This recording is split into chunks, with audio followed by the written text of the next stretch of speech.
Abra sua Bíblia comigo no livro de Efésios. Livro de Efésios, capítulo 1. A gente vai ler do versículo 3 ao versículo 14. Livro de Efésios, capítulo 1.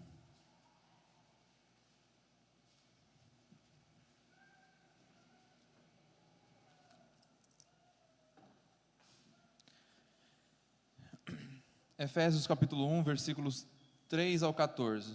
A igreja achou? Amém? Amém. Então vamos lá ler.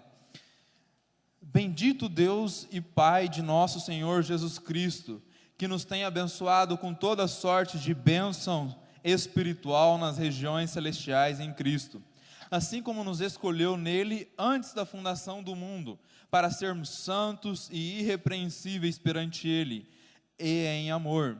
Nos predestinou para ele, para a adoção de filhos, por meio de Jesus Cristo, segundo o beneplácito de sua vontade, para o louvor da glória de sua graça, que ele nos concedeu gratuitamente no amado, no qual temos a redenção pelo seu sangue, a remissão dos pecados, segundo a riqueza da sua graça, que Deus derramou abundantemente sobre nós, em toda a sabedoria e prudência, desvendando-nos o mistério da sua vontade, segundo o seu beneplácito que propusera em Cristo, de fazer convergir nele, na dispensação da plenitude dos tempos, todas as coisas, tanto as do céu como as da terra.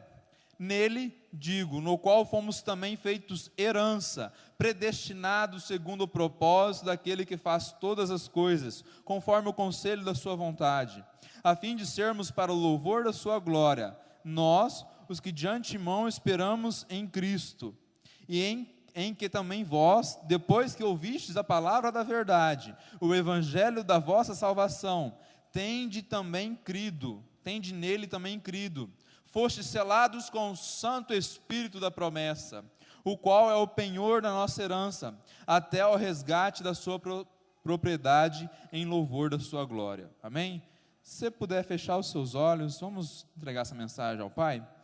Pai, fala conosco nessa noite, nos ensina, nos instrua, nos capacite. Nós queremos, meu Deus, a cada dia ser transformados pela Tua palavra. Renova nossa mente mais uma noite e possamos, meu Deus, se parecer com Cristo e possamos cumprir o que Cristo falou aqui na Sua palavra. Esse é o nosso desejo. Abre nossa mente, abre nosso coração, quebra todos os conceitos errados. Pai, que a nossa mente, nós colocamos ela à disposição do Senhor.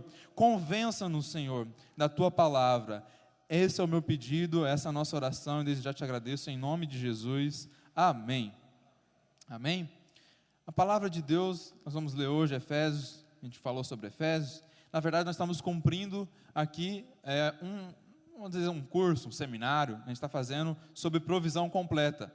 Todas as quartas-feiras do mês de agosto, nós estamos falando a respeito da palavra, da provisão completa que Deus tem para nós. Aquilo que Jesus já garantiu para nós. Nós falamos aqui já sobre o princípio da obra consumada, a Ju se ministrou aqui, a respeito que todas as coisas que nós precisamos, elas já estão em Cristo Jesus. Lá no finalzinho da sua morte, quando Jesus está para entregar o seu Espírito, ele fala, tetelestai, está consumado. Toda obra está consumada em Cristo Jesus. Depois o Maico ministrou aqui sobre a chave para a prosperidade. Qual que é a chave para a prosperidade? Um coração entregue e voltado para fazer a vontade dele. Nós obedecemos a Deus hoje, não para tirar bênçãos, mas nós obedecemos porque nós já fomos abençoados. Nós já fomos abençoados, não é um sistema de recompensa, não é aquilo que eu faço e Deus vai me dar, eu faço porque Deus já me deu, amém? Semana passada, a pastora Priscila pregou sobre o princípio das primícias, é importante, você que não viu, eu vou fazer uma recapitulação maior a respeito disso, porque nós estamos falando a respeito de uma pessoa, e essa pessoa se consuma tudo, e é sobre Jesus de Nazaré, Jesus Cristo, e ela falou aqui sobre o princípio das primícias, a Lu estava falando aqui. Deixa eu fazer uma encenação para você entender. Quando nós entregamos nosso dízimo e nossa oferta, nós temos uma visão a respeito daquilo que Deus falou. Então, igual ela falou, eu estou cumprindo por obediência, porque alguém me falou. Essa é a primeira visão. Você cumpre por causa da obediência. Deus falou para você fazer. O segundo nível é quando você cumpre e entrega o seu dízimo, a sua oferta, mas você confia, porque o dízimo não é a última parte. O dízimo é a primeira parte. Então, além de obedecer, agora você confia, você tem um segundo entendimento a respeito daquilo.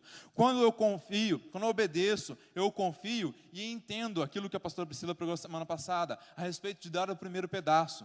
Nós geralmente damos o primeiro pedaço do bolo à pessoa que nós honramos ou que nós admiramos. Então, nós passamos para um terceiro estágio. Primeiro foi a obediência, segundo a confiança, a terceira é honra.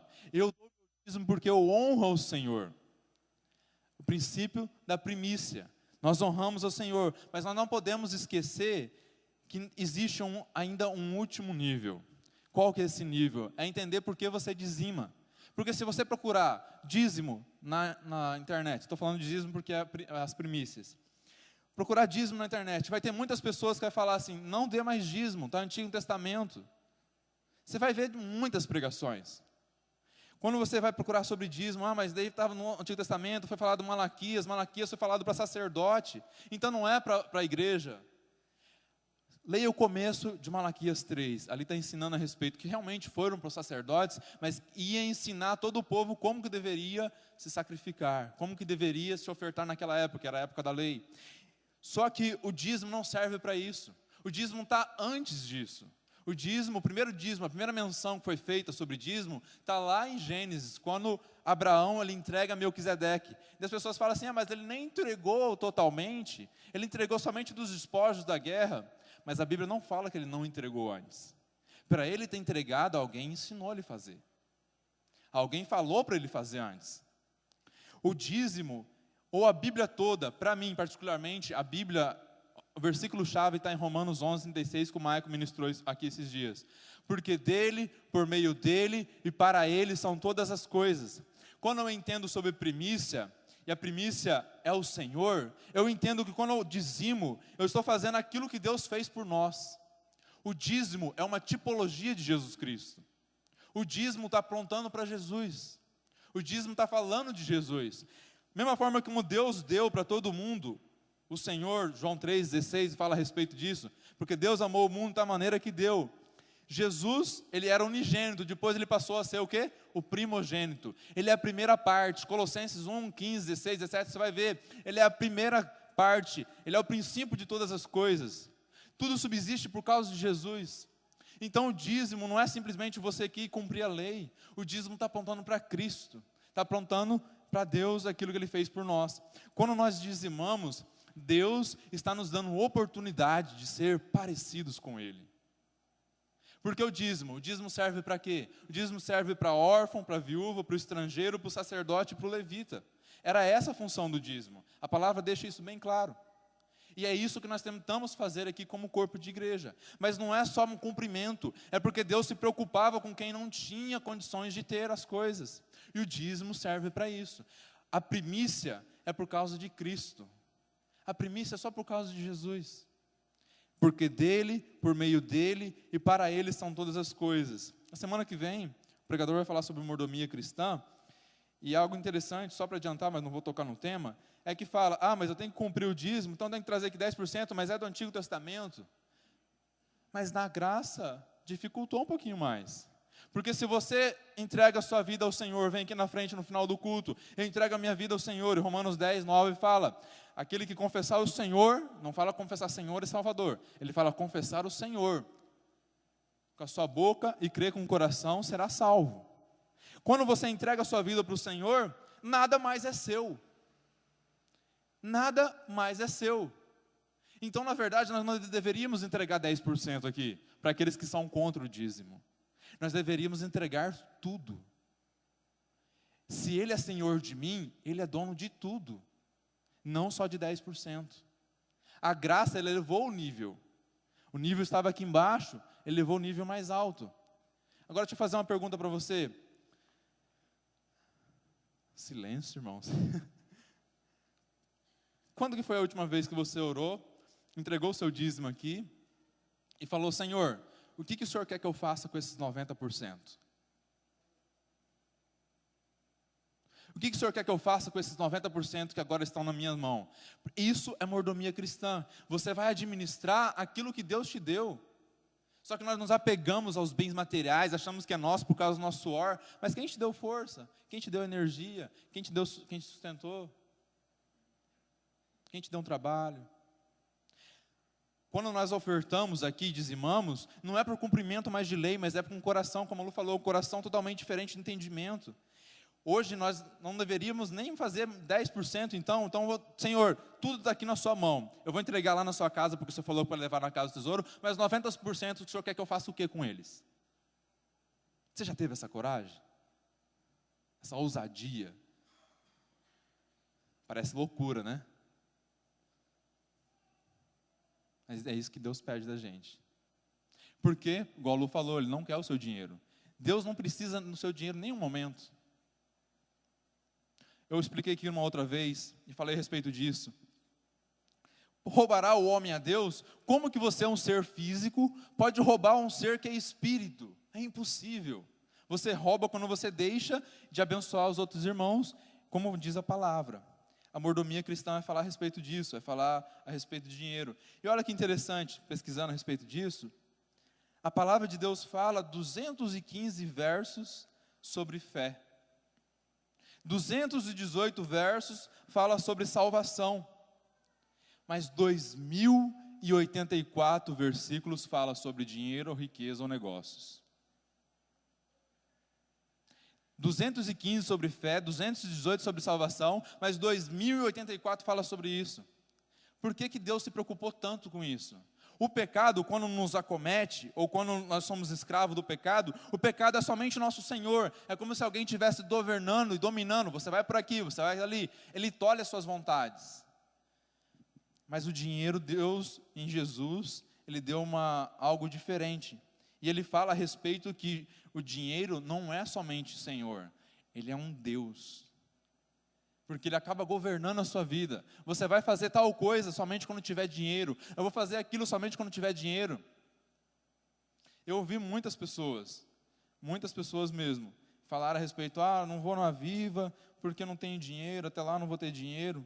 Está profetizando que não vai ter dinheiro, mas sem querer e inconscientemente está dizendo, estou dando só um exemplo, não estou julgando, tá, irmãos?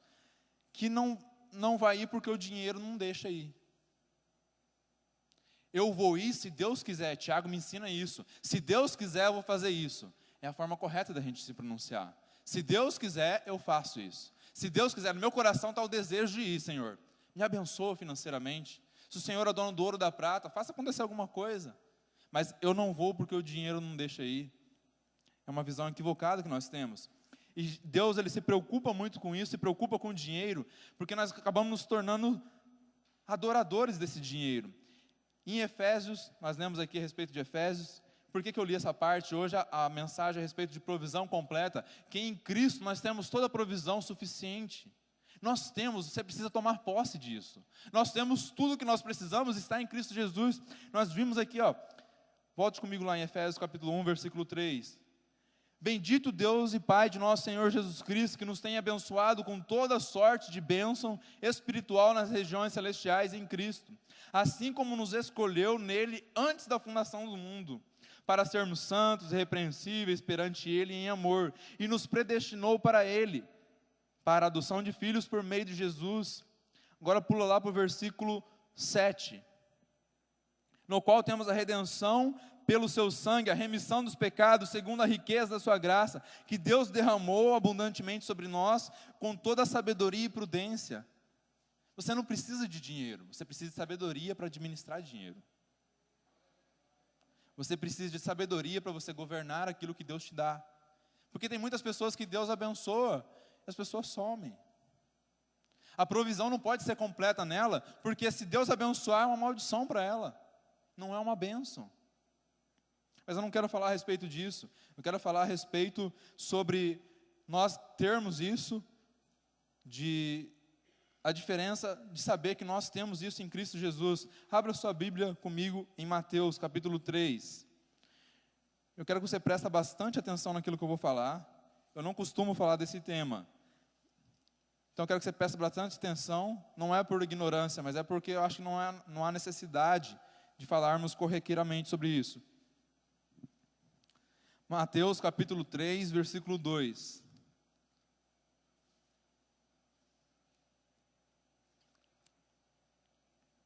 Adriano, mas você falar que nós temos tudo em Cristo, é muito vago para mim, é muito simples.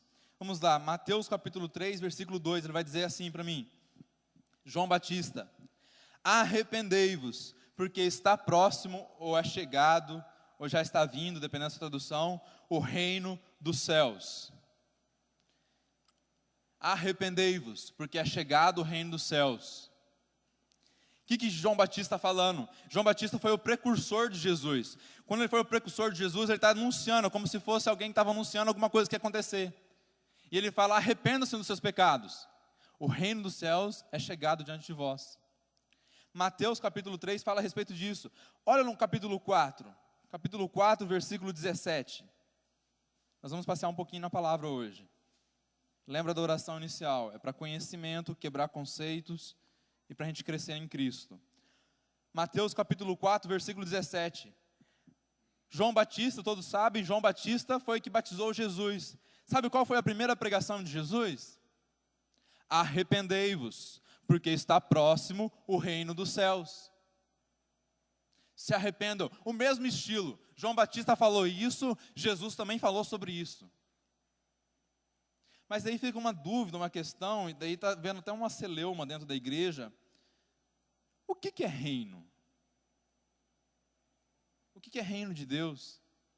Porque nós lemos muito e nós buscamos a respeito disso. Mas o que é reino de Deus? Mateus 6,33, vamos lá.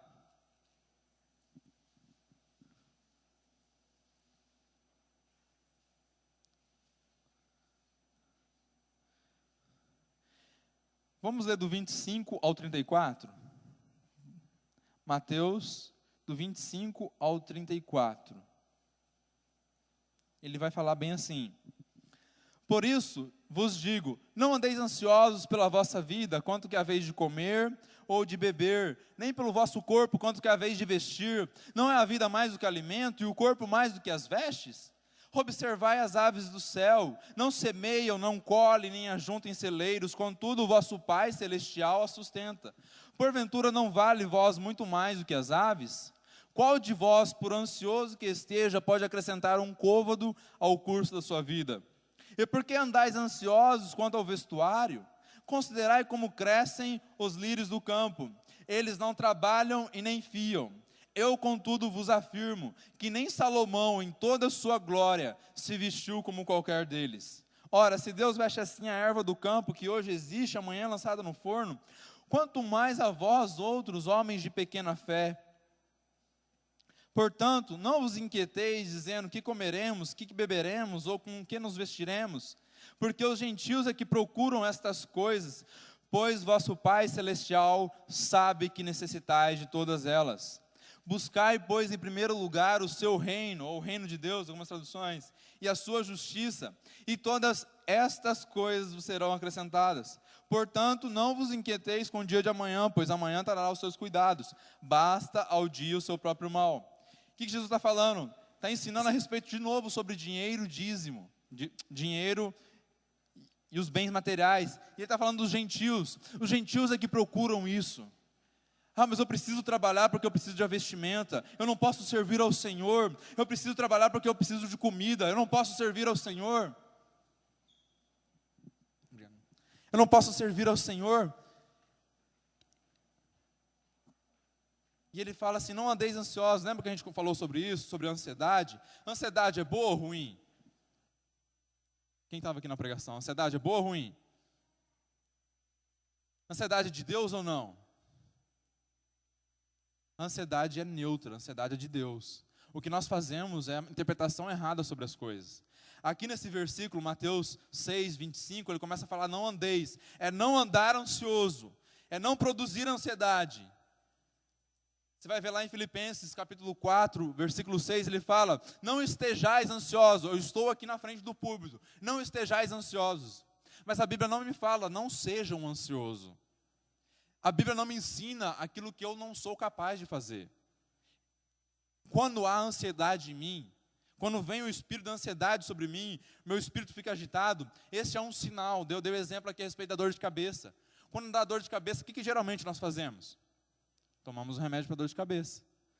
Só que não é para isso. A dor de cabeça serve para te alertar sobre o corpo que tem alguma coisa, algo errado. Você faz lá o quê? Toma um Doril. E a dor passou. E o seu corpo está enfermo ainda. Ou uma noite mal dormida, ou você comeu alguma coisa errada. A ansiedade me serve para me orar. Porque quando eu estou ansioso, eu não tenho controle sobre as coisas. Quando eu estou ansioso, eu perco o controle sobre as coisas. Ah, Adriano, mas eu já orei ao Senhor. Acho que ficou mais baixo. Adriano, eu já orei ao Senhor e a ansiedade não saiu. Vamos lá para Filipenses 4:6. Como vencer a ansiedade? Eu não ia ministrar sobre isso, mas Deus encheu meu coração. Creio que deve ter alguns ansiosos aqui, amém? Filipenses 4:6.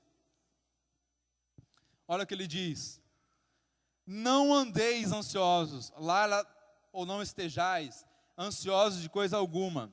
Em tudo, porém, sejam conhecidas diante de Deus as vossas petições pela oração, pela súplica, com ação de graça.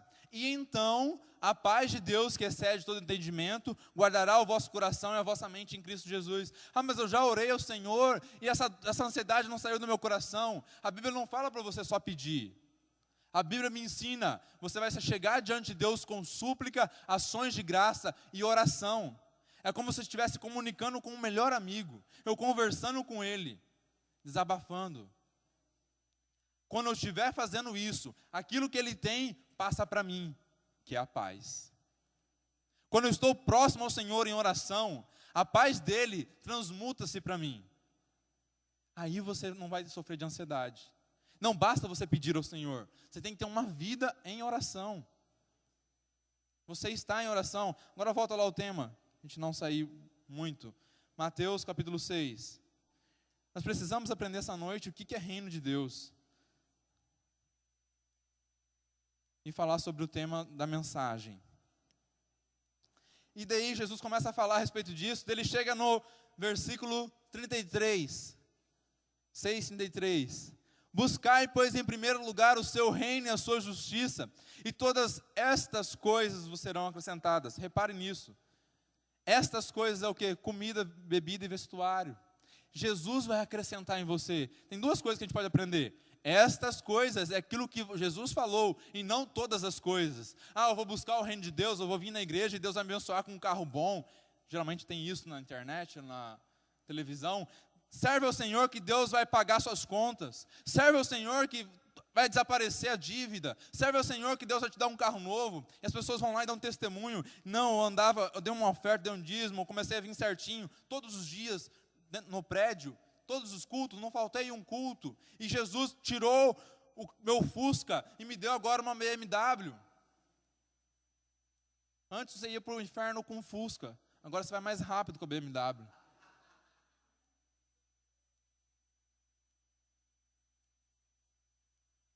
Buscar a Deus, mas aí fica essa questão na nossa mente. O que é reino? Se prega, algumas pessoas pregam, eu, como falei, eu não sou costume a pregar sobre o reino de Deus. E eu acho que é um tema que, na verdade, não deveria realmente, porque eu sou batista nacional. Eu estou congregando na Batista Nacional. Eu não fico falando a todo momento, eu sou batista nacional, eu sou batista nacional, eu sou batista nacional. Eu sou o corpo de Cristo. Reino de Deus, mas só para você entender nessa noite,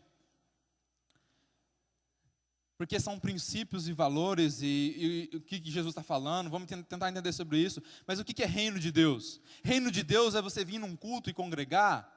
Reino de Deus é você vir toda quarta-feira, todo domingo, virar alguém que bate cartão toda vez ali no prédio.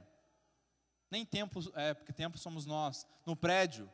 Ah, não falta um culto na quarta, não falta um culto no domingo, não falta na célula. E eu estou buscando o reino de Deus. Realmente você está buscando o reino de Deus? Isso é reino de Deus?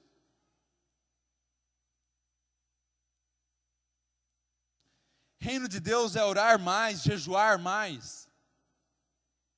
Ah, preciso orar mais o Senhor. Antes eu orava 10 minutos, mas agora alguém pregou na frente que eu preciso orar 2, 3 horas, ficar com calos no joelho.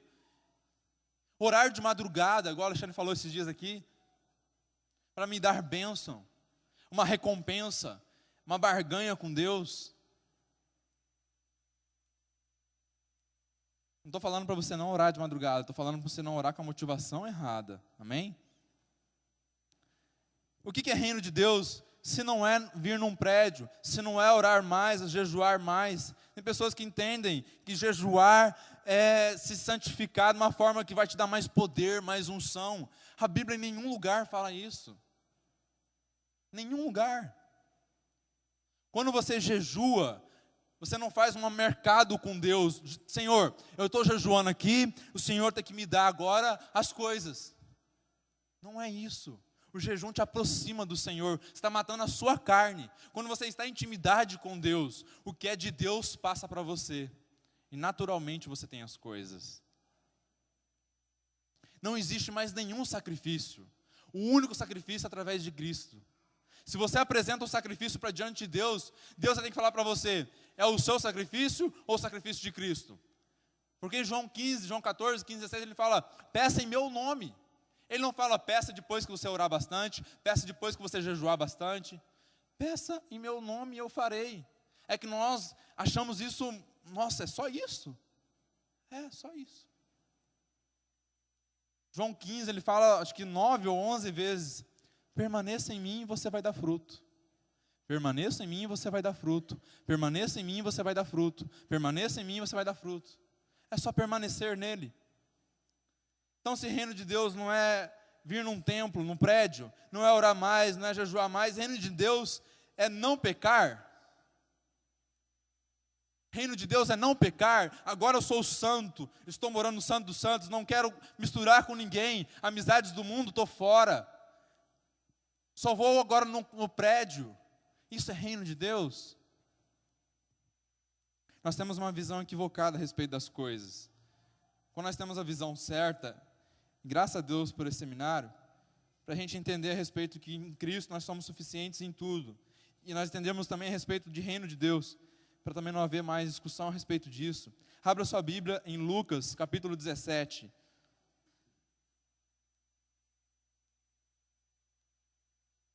Lucas, capítulo 17.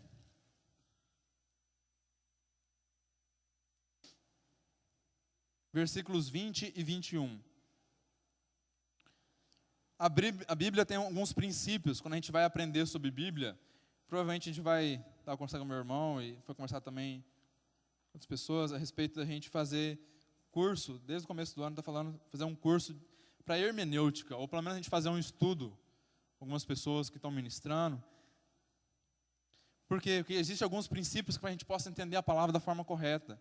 E um desses princípios é aplicar a Bíblia, explica a Bíblia. A Bíblia se auto-explica, ela não confunde. O que confunde são os nossos pensamentos. Nós achamos que é isso, uma coisa ou outra, mas se nós tivermos a mente de Cristo, nós vamos ver que isso é uma revelação sobre aquilo. Lucas capítulo 17, versículos 20 e 21. Visível aparência. O reino de Deus não é exterior, não é de visível aparência, mas ele está entre vós ou dentro de vós, dependendo da sua tradução. O reino de Deus está entre vós ou dentro de vós. Ele está falando, não é algo palpável. O reino de Deus não é isso. O reino de Deus não é você vir num prédio. O reino de Deus não é você vir num culto. O reino de Deus está dentro de você, para quem nasceu de novo. O reino de Deus foi derramado quando você recebeu o Senhor e o Espírito Santo mora em você agora. Abra sua Bíblia agora em Romanos capítulo 14. Para a gente entender que essa é uma discussão, não é uma discussão nossa aqui, congregacional, mas ela já vem há algum tempo já. Ah, reino de Deus é isso, eu vou reinar com Cristo, Cristo é isso, aquilo, outro, você não vai reinar, fica apontando o dedo para os outros. Jesus não quer isso.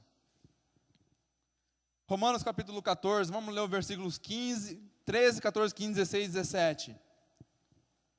Diz assim, não nos julguemos mais uns aos outros, pelo contrário, tomai o propósito de não pôr de tropeço ou escândalo ao vosso irmão. Eu sei e estou persuadido no Senhor Jesus, de que nenhuma coisa é de si mesma impura, salvo para aquele que assim a considera, para este é impura. Se por causa da comida o teu irmão se entristece, já não anda segundo o amor fraternal. Por causa da tua comida, não faças perecer aquele a favor de quem Cristo morreu. Não seja, pois, vituperado o vosso bem, porque o reino de Deus não é comida nem bebida, mas justiça, paz e alegria no Espírito Santo. Novamente ele fala, não são coisas exteriores. Não fica falando sobre aquilo que você não sabe.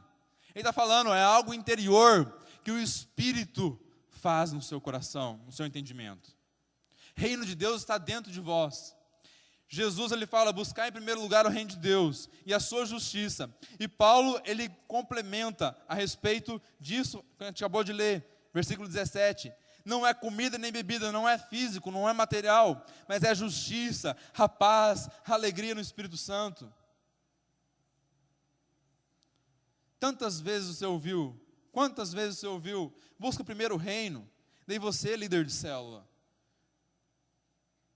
Algum membro da sua célula não ia para a célula, ou não vinha no culto, e você apontava, você está faltando a igreja, você está faltando a célula, você não está buscando em primeiro lugar o reino de Deus. Mas quem disse para você que buscar em primeiro lugar o reino de Deus é vir aqui?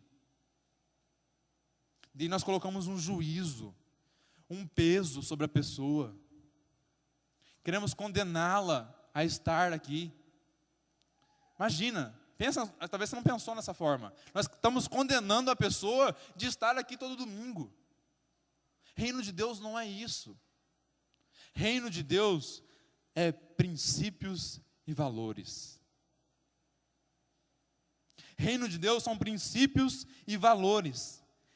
Esses valores que Paulo fala, justiça, paz, alegria, e aos princípios que Jesus ensina no Sermão do Monte. Não existe uma definição correta, vou falar para você, isso aqui é reino de Deus, mas Mateus 5, 6 e 7 vai me definir o que é reino de Deus. O que é reino de Deus? Perdoar a pessoa que te fez mal. Reino de Deus é você ajudar aquele que não merecia, andar mais uma milha com ela. Reino de Deus é perdoar sem fazer chantagem emocional. Reino de Deus, vamos lá, Mateus 5. Abra sua Bíblia, por favor, Mateus 5.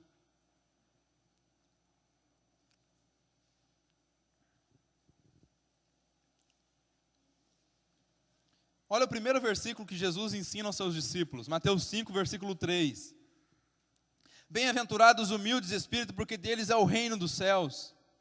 Bem-aventurados os que choram, bem-aventurados os mansos, bem-aventurados os que têm fome e sede de justiça, bem-aventurados os misericordiosos. Isso tudo é reino, são valores e princípios transmutados na sua mente. O que acontece quando você vem para Cristo e você entende a palavra? Você muda a sua mente, Romanos 12, 2. Eu mudo a minha mente, o Espírito de Deus já está em mim. Quando você nasce de novo, você já está pronto em Cristo. Nós falamos a respeito disso numa outra quarta-feira. Quando você nasce em Cristo Jesus, você já está pronto. Só que você é um bebê. Você precisa o quê? Amadurecer, crescer. E Jesus, ele vem trazer uma coisa que nós precisamos entender. Jesus não é o nosso ponto de chegada. Jesus não é o ponto de chegada. Cheguei em Cristo, oba! Jesus é o seu ponto de partida. Ele é o caminho, a verdade e a vida. Então Jesus, ele vai me ensinar como viver. Se eu morrer hoje, eu estou salvo. Mas até eu morrer, quanto tempo que eu vou viver? Cristo serve para isso. Não somente para te dar salvação, mas ele vai ser o caminho, o modo como você vai viver. E a gente pensar sobre provisão completa, vamos pensar mais uma parte a respeito disso. Geralmente nós queremos salvar a pessoa e preocupamos somente com a alma dela. Nós precisamos ganhar a alma desse fulano, vamos orar a célula para fazer isso, vamos investir na alma do fulano. Só que Cristo, ele sabe que nós somos um ser trino, corpo, alma e espírito. A Júcia pregou a respeito disso esses dias, a pastora Priscila também, Mateus 11, 28. Vinde a mim todos que estáis cansados e sobrecarregados, e eu vos aliviarei. Ele não fala que era um fardo no corpo físico, era um fardo na alma. Jesus sabe que nós precisamos de um repouso na alma. Em Cristo nós encontramos esse repouso. Jesus ele não trabalha somente a salvação da pessoa, ele começa a trabalhar sobre as vontades, os desejos. Antes eu desejava fazer isso, mas Jesus ele iluminou minha mente, está sendo renovado através da palavra, então agora eu estou vivendo de uma forma diferente, eu enxergo as coisas da forma diferente. Isso é reino de Deus, porque você está vivendo não mais como você vivia antes, você vivia conforme esse século, esse mundo, agora você vive com uma visão diferente sobre as coisas. Reino de Deus, de novo para você gravar, são princípios e valores. A palavra me ensina a respeito disso. Quando o Espírito me apossa, eu começo, a partir de então, a dar fruto. E o fruto, ele é naturalmente, o fruto não é uma consequência daquilo que eu faço. O fruto vem naturalmente de mim. Eu não preciso fazer nenhum esforço para dar fruto. Só que aqui a igreja, ela peca um pouquinho a respeito disso. Ela não consegue diferenciar que existe fruto, dom e obra. Existe fruto, existe dom, existe obra. Dons espirituais. O Gustavo falou isso a respeito no grupo esses dias. E falou corretamente. O falar em línguas não é uma evidência, é uma das evidências do Espírito Santo. Mas existem outras evidências que caracteriza que eu fui batizado com o Espírito Santo. Isso é um dom. Um dom é para quê? Para você trabalhar no corpo da igreja. O dom serve para isso. Leia Coríntios 12, 13 e 14. O que é fruto então, Adriano? O que é obra? Fruto e obra. Jesus ele me fala ali no Sermão do Monte, ele fala assim, a respeito das pessoas, pelos seus frutos os conhecereis.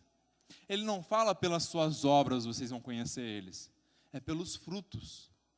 E os frutos ele vem naturalmente. Abra sua Bíblia em Gálatas capítulo 5.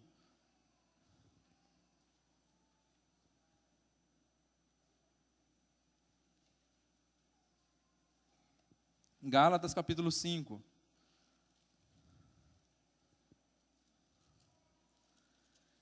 (22).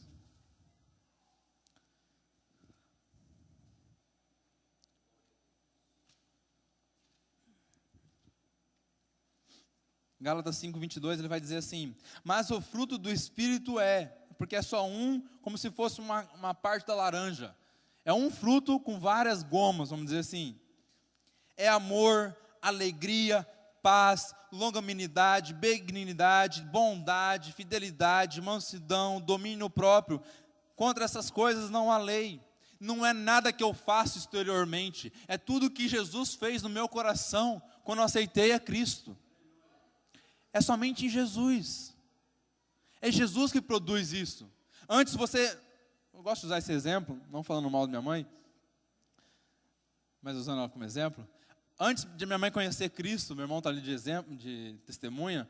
Antes de minha mãe conhecer a Cristo, se a gente derrubasse um copo no chão, já era um motivo para ela bater na gente. Minha mãe era iracunda. Iracunda cheia de ira. Ela conheceu a Cristo. Daí a gente quebrou o copo lá, sem querer, e ela não bateu mais na gente.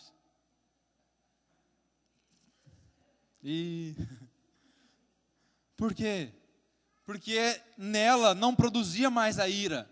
Começou a produzir nela longanimidade, um ânimo longo, a paciência. E não é você que faz isso. Não é o ser humano que tenta fazer isso. É o Espírito que trabalha dentro de você. O fruto do Espírito, ele é naturalmente. Vem através de Cristo. As obras não. As obras somos nós que fazemos. Volta a sua Bíblia lá em Mateus. Não sei se os irmãos já perceberam, eu gosto de pregar muito sobre Mateus. Mateus capítulo 5.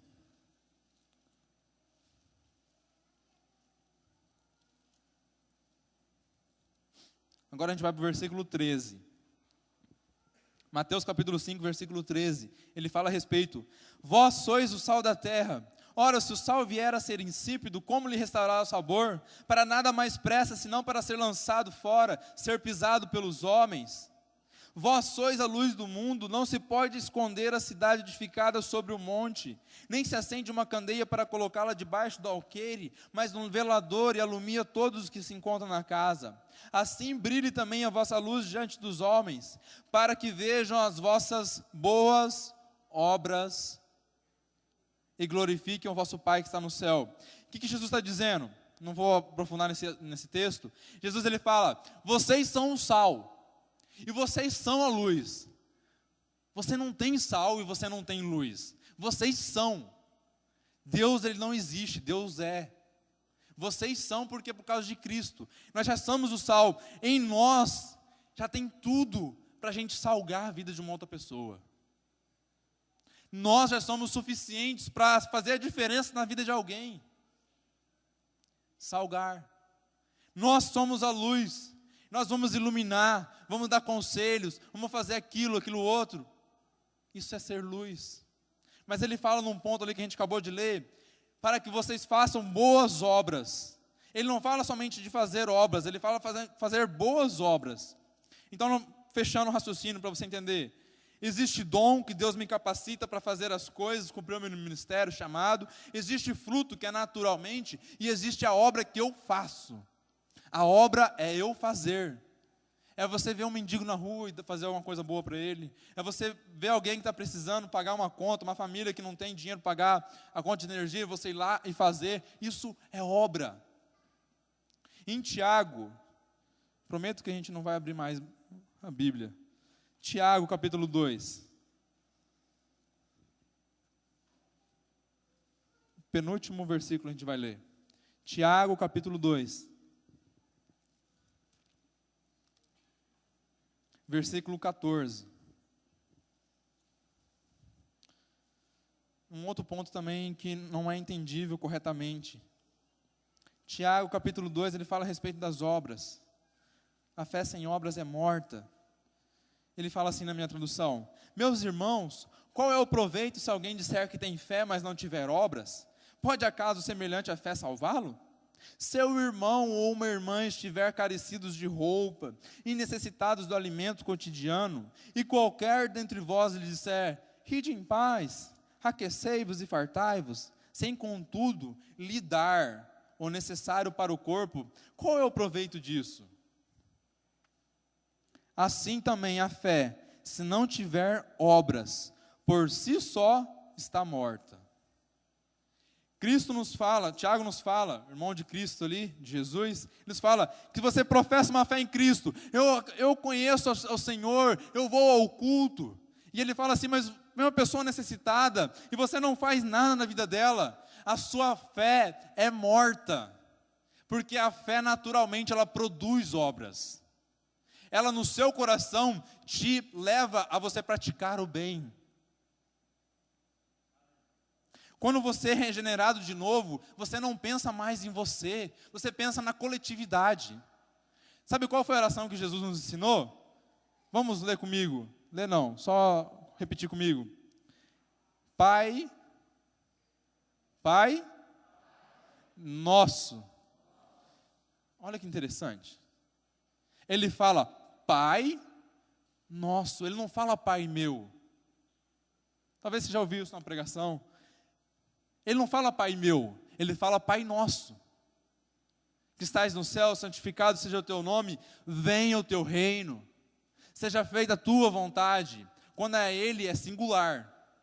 Seja feita a tua vontade, assim na terra como no céu. O pão nosso, de cada dia nos dá hoje.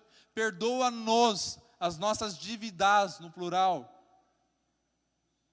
Não nos deixe, não me deixe. É não nos deixe cair em tentação, mas livra-nos do mal. A nossa oração, Jesus me ensina que eu não posso pensar somente em mim, eu tenho que pensar no próximo. A minha vida cristã não é somente o eu, mas quando eu oro ao Senhor, eu estou lembrando que existe alguém do meu lado. Isso é ser igreja. A igreja não salva ninguém. Vou repetir, talvez você já ouviu de uma forma diferente, mas não é nessa profundidade que eu estou falando. A placa da igreja tal, Batista, eu vou para a Graça, Videira, né, Universal. Não é isso que eu estou falando. Todo mundo crente sabe. Eu estou falando, a igreja não salva ninguém. Quem salva é Cristo. A igreja, ela vai fazer o quê? Trabalhar em você o seu ministério e os seus dons. A igreja, ela serve para te moldar no caminho. A igreja serve para isso. O irmão te ajudando, te auxiliando, fazendo você crescer, amadurecer, não somente fisicamente, né, com a provisão das obras, mas crescer também na alma e crescer também no espírito, porque nós somos um ser trino. A provisão completa, e para você fazer isso, Adriano, mas eu não preciso fazer tal coisa, ou pagar penitência, ou orar bastante, ou jejuar.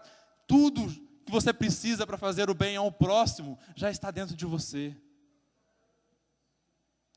Tudo que você precisa, basta você fazer. Você não precisa ser mais dotado da Bíblia. Você não precisa ser mais espiritual. Coríntios capítulo 13, ele me fala, se eu falar a língua dos homens, se eu falar a língua dos anjos, isso de nada serve. Basta eu amar. Então tudo que você precisa já está em você, porque a gente leu aqui no domingo, Romanos 5:5. Vamos ler novamente? Romanos capítulo 5, versículo 5. Mas eu não tenho amor então, Adriano, eu vou orar por amor. Eu não tenho amor. Romanos 5:5, ele me diz algo muito interessante.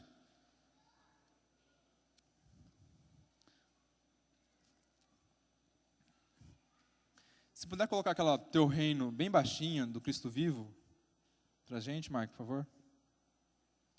Romanos capítulo 5, versículo 5. Ele diz o quê? Ora, a esperança não confunde, porque o amor de Deus é ou está derramado em nosso coração pelo Espírito Santo que nos foi outorgado. Quando eu não amo alguém, não é por falta de amor, mas é por negligência. Quando eu não amo alguém, não é por falta de amor, porque tudo que você precisa é de amor e do Espírito Santo. Porque Deus é amor, o Espírito Santo. Então tudo que você precisa já foi derramado na sua vida. Você só precisa fazer. Não é um sentimento, é uma atitude. E tudo foi outorgado para você a respeito disso. Tudo foi outorgado através do Espírito Santo. Você não precisa de uma capacitação espiritual. Você não precisa de algo extraordinário para começar a ser igreja, para manifestar o reino. Você não precisa ficar falando, eu levo o reino, ou eu vou reinar. Faça os princípios. Esquece a palavra reino, faça os princípios. E as coisas vão mudar. Você vai manifestar o reino de Deus. A pessoa não vai saber, mas você vai estar manifestando o reino de Deus. E tudo que você precisa já foi outorgado pelo Espírito Santo. O Espírito Santo, ele é o Deus da sabedoria. Então você precisa fazer alguma coisa, ou conquistar alguém, no sentido de buscar ele para Cristo, mas não só pensar na alma. Você já tem em você. O Espírito Santo vai te conduzir e te guiar. A Bíblia fala de Gênesis, Apocalipse, de Jesus, mas ela tem muitos ensinamentos para a gente aqui. Tudo o que você precisa já está na palavra. Você precisa tomar posse disso. Esse seminário serve para isso. Provisão completa. Eu não vou adquirir. Você não veio aqui para adquirir poder. Você já tem, você precisa manifestar.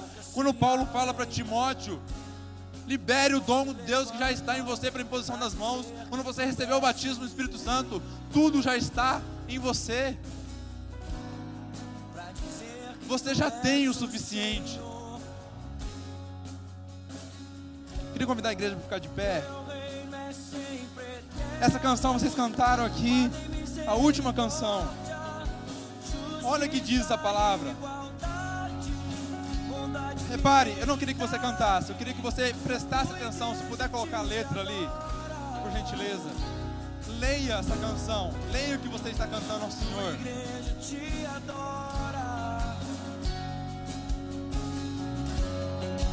Teu reino é sempre eterno, amado e misericórdia, justiça e igualdade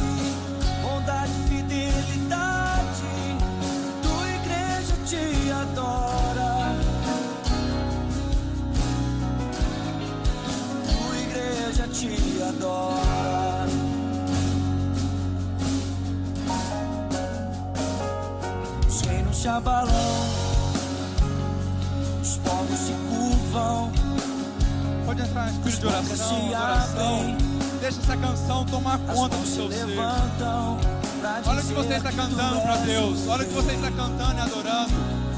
Você está declarando que o reino de Deus é justiça e igualdade. É você que faz. O reino de Deus não é espiritual e se manifesta na justiça. É você fazer as coisas. É você praticar as coisas. Os povos se curvam, as bocas se abrem, as mãos se levantam pra dizer que tu és o rei. Pra dizer que tu és o Senhor, pra dizer que tu és o rei, pra dizer que tu és o Senhor, pra dizer que tu és o rei, pra dizer que tu és o Senhor.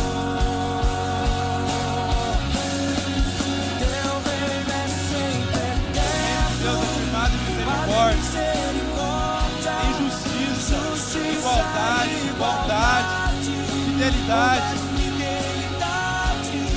A tua igreja te adora, tua igreja te adora. Eu queria, se possível, junte as pessoas. Vamos dar as mãos, vamos cantar essa canção novamente. Vamos fazer uma oração, um momento de oração. Justiça e igualdade. Que essa canção vire canção da sua vida. Essa canção vira canção para você. Você venha manifestar o reino. Você não precisa ficar falando sobre o reino, mas manifeste o reino com as suas atitudes, com as suas obras. Cristo já está em você e você precisa, está suficiente em Cristo Jesus. A provisão que você precisa para praticar o reino já está dentro de você. Aquilo que você precisa. Oh Pai, abra o nosso entendimento a respeito disso. Oh Pai, que nós possamos nos preocupar com o nosso próximo. Oh Pai, que possamos entender, meu Deus, que para ajudar o próximo, o Senhor já nos deu tudo suficiente. Oh Pai, que nossa visão não seja do nosso eu, não seja Pai das nossas limitações, não seja das minhas limitações. Pai, mas que eu possa, meu Deus, praticar o Teu reino, levar a Tua justiça, levar a igualdade, levar a bondade, levar, meu Deus, a misericórdia, agir com atos de graça, agir com atos, meu Deus, de graça. Oh Pai, dá entendimento a respeito disso. Oh Pai, grave isso na mente do Pai da Sua igreja, a respeito de reino de Deus, a respeito de fazer as coisas para o reino. Igreja, entenda que você é representante de um reino. Aonde você está, você é representante de um reino. No seu trabalho, você é representante de um reino. No seu local de estudo, você é representante de um reino. E você vai levar as coisas diferentes deste mundo, os valores diferentes deste mundo. Você não está na faculdade à toa. Você não está na faculdade à toa. Você não está no seu trabalho à toa. O reino é praticado quando você começa a fazer as coisas. As pessoas nem sabem às vezes que isso é cristão, mas a sua atitude vai fazer mudar a vida dele. As bocas se abrem, Canta novamente essa canção, as mãos se levantam, mas canta pra agora de dizer coração. que tu és o rei. Entrega a sua vida ao Senhor.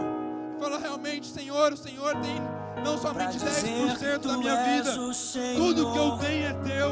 O que o Senhor quer que eu faça? O que o Senhor quer que eu administre? Oh Os Pai, reinos se abalam, possamos abalar, meu Deus, as os estruturas do povos se inferno. curvam, Pai, que possamos ir, meu Deus, aonde o Senhor tem nos as colocado. bocas se As abrem, portas de emprego, a porta de faculdade. as mãos Ó se Pai, que haja levantam, entendimento diferente pra nessa dizer noite. que tu Nós és estamos o apenas rei. trabalhando para tirar dinheiro do nosso bolso. Nós estamos, meu Deus, levando o Teu reino, fazendo a diferença na vida das pessoas. Ó Pai, nos dá uma visão diferente a respeito das pessoas. Dá uma visão diferente a respeito, meu Deus, do Teu corpo, da Tua igreja.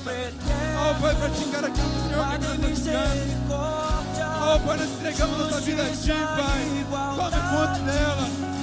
Ó Pai, nos direcione, Pai. Ó Pai, nos direcione para o caminho correto, o entendimento correto da Sua palavra. Nos direcione para o entendimento, meu Deus, segundo o Seu coração. Ó Pai, meu Deus, fazer a diferença nessa cidade. Ó Pai, que a nossa vida venha fazer fazer diferença nessa cidade. Que não sejamos crentes, meu Deus, de culto. Que não sejamos crentes de culto. Nós possamos, meu Deus, praticar, meu Deus, aquilo que o Senhor quer que nós façamos. Ó Pai, fazer a diferença. Ó Pai, ser diferente. Ó Pai, em cada coração, em cada mentalidade. Ser diferente, agir diferente. Ó Pai, agir diferente no nosso estudo, no nosso trabalho, na nossa casa. Ó Pai, que nossos olhos estejam abertos, meu Deus, para o necessitado. Que nossos olhos estejam abertos, meu Deus, para o seu lado. Ó Pai, que nós orarmos ao Senhor. Ó Pai, nos incomode traz essa mensagem a respeito disso. Nós não oramos no singular, mas nós oramos no plural. Nós oramos ao Senhor para prover não somente a mim, mas também a pessoa que está do meu lado. Ó Pai, que haja esse entendimento a respeito disso. Ó Pai, que haja esse entendimento que tudo que eu preciso fazer, o Senhor já colocou dentro de mim. O Senhor já colocou dentro de mim. Ó Pai, que haja esse entendimento. Que haja esse entendimento, Pai. As bocas se abrem, as mãos se levantam pra dizer que tu és o Rei. Pra dizer que tu és o Rei. Pra dizer que tu és o Senhor. Pra dizer que tu és o Rei. Pra dizer que tu és o Rei. Pra dizer que tu és o Senhor. Pra dizer que tu és o Rei. Pra dizer que tu és o Rei. Pra dizer que tu és o Senhor.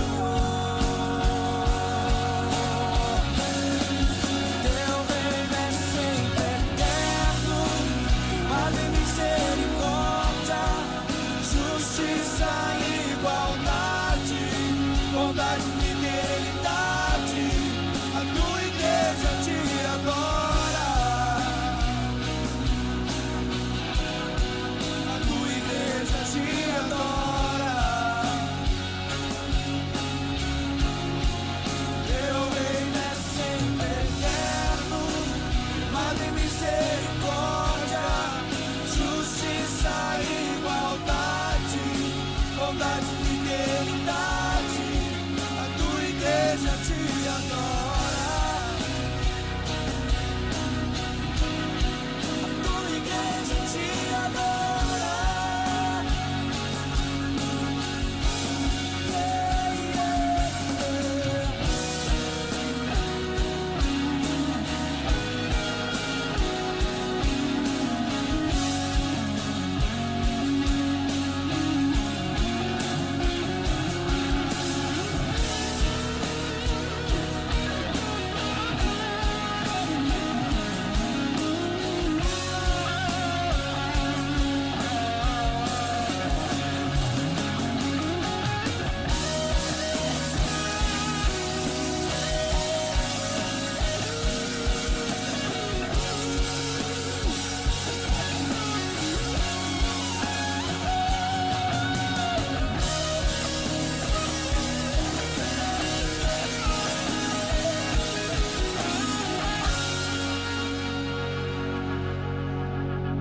Aleluia.